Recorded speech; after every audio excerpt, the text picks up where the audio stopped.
Sunday Telegraph, Benedict, looking at the housing crisis. Now, Michael Gove, who's tasked with sorting a lot of this out, is saying that the housing crisis is costing them votes, or costing votes in the local election. Well, what a great motivation to get something done, then. I mean, it's interesting. I don't actually think it did cost them votes in the local elections. I think, actually, though, it is something that is costing them votes broadly as every election goes on. I don't think that many people voted on the housing issue. But there was a very good article on The Spectator's website yesterday by an economist called Sam Ashworth-Hayes, who is a natural Conservative, who pointed out that he had voted for Labour because he is under 35, and actually the Conservatives don't offer anything for people like him. His words were that the UK, the Conservative Party, rather, has no agenda other than to tax younger people in order to fund the lifestyles of pensioners. Now, a lot of people might disagree with that, but I do think that it echoes what Michael Gove is saying here, which is that the Conservative Party, after a decade or more in power,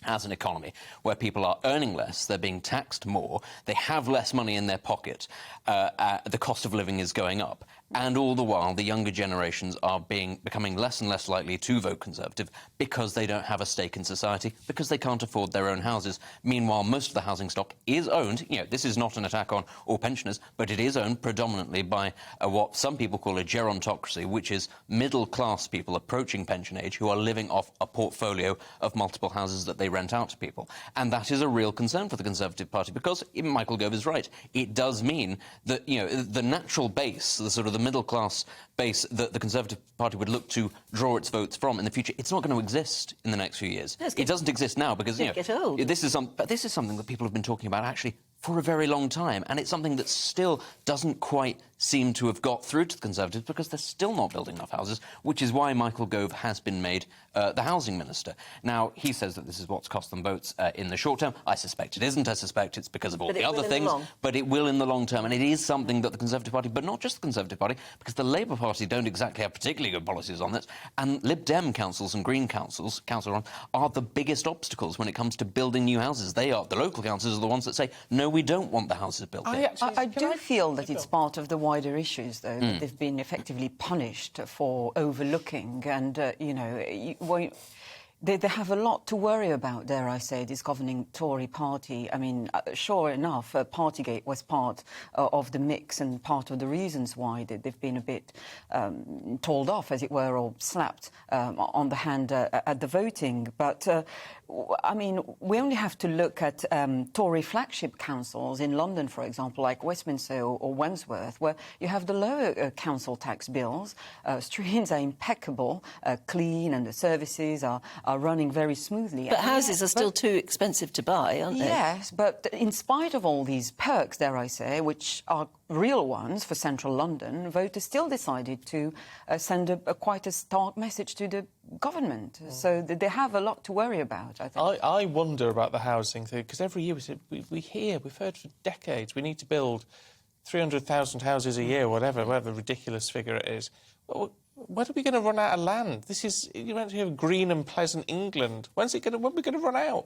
I don't think we're actually anywhere close to running out. I only think about sort of 10 to 15% of the country is currently covered. I mean, you also need to remember that it is possible to build upwards and not just outwards. And that is one of the real irritants, I think, for a lot of people, is that it is possible to build extensions upwards on a lot of existing houses, but the planning permission rules around doing it are absolutely impossible to negotiate. And again, that comes down to local councils saying, no, we don't want it here because it'll bring in more people, it'll put more pressure on our services, it'll affect the value of our houses that we already have, and that is the issue. There is a sort of a bottleneck where you've got lots of people from the bottom pushing up saying, we need houses, and a few people who control, have seats on councils or whatever it is, and they say, no, we don't want it. And it is creating society-wide issues that Michael Gove is right, I think, to point out will cause the Conservatives real electoral issues in the future. There are a lot of houses going up near me, ever such a lot, but they're all posh.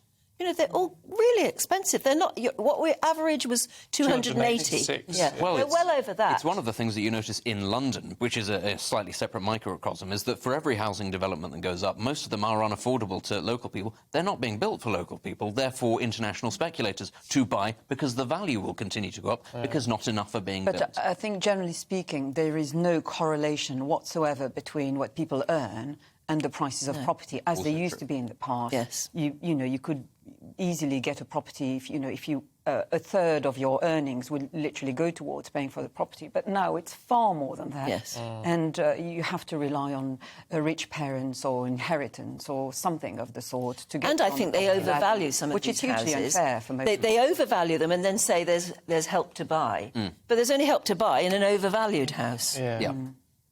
We've got housing completely But we wrong, have got it haven't we? altogether wrong. It is wrong that we think of it so much, I think, as a sort of a store of value in a very separate way to other things. I think that landlords should be incentivised to sell the properties that they already have, and housing associations and companies should be incentivised and possibly prodded a little bit as well to start building on the land banks that they already have possession of. And I think that is a really key thing. It's also due to the fact, I mean, culturally speaking, I grew up in France and we're not a nation of buyers, contrary to Britain. Well, can I ask you, what do you do when you retire? What do you mean? How do you afford to pay rent? Oh, If you're living, because I've never understood this. If you're living in a country where most people rent and they rent for the whole of their lives, what do you do when you don't earn anymore? Well, it puts you in a very vulnerable position because you basically at the hands of landlords moving you around. And that's not what you want to do. So you have to have age. saved or be on some sort of insurance scheme or something? Yeah. We don't want to inheritance? move into that position, do we? Because, I mean, obviously there's a lot of, one of the big things has always been that, you inherit your parents' house or half of it or whatever it may be. Presumably it really affects inheritance in France.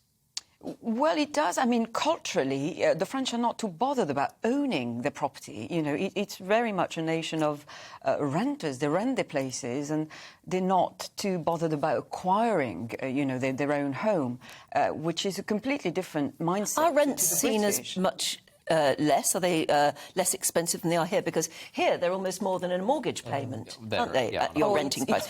So you couldn't afford to save if you were paying rent. Yeah. Well, it's the exact same problem in France. I mean, people have difficulty paying their rent, and if you're looking at the market to buy a property, I mean, it's even more depressing, not least of all because the quality is not there. You look at very expensive properties, which, quite shabby state. So you're not even getting, value for your money, which is even more depressing. I mean, this is the thing, though. We are setting ourselves up for a situation where, if we are all relying on inheritance, a generation will be waiting for the older generation to die. That is an incredibly toxic atmosphere. For the first time they'll ever be able to That is afford it. And at a time when life expectancies are going up. Well, because the quality of life is actually a lot better and the health service is a lot better than it has been in the And past. the value of Very a house, toxic. any house that the older person owns, is going to be used up in their care, Exactly. in their old age So there will be care. nothing to inherit. So there's nothing there at all. Soaks the money out from that, it does. Come on, Michael Gove, get your finger out and get moving on this and sort something out. Welcome to the GB News YouTube channel. You can watch us live 24 hours a day, catch up on your favourite shows and join in the conversation in the comments below. Don't forget to subscribe and you'll never miss any of our exclusive content.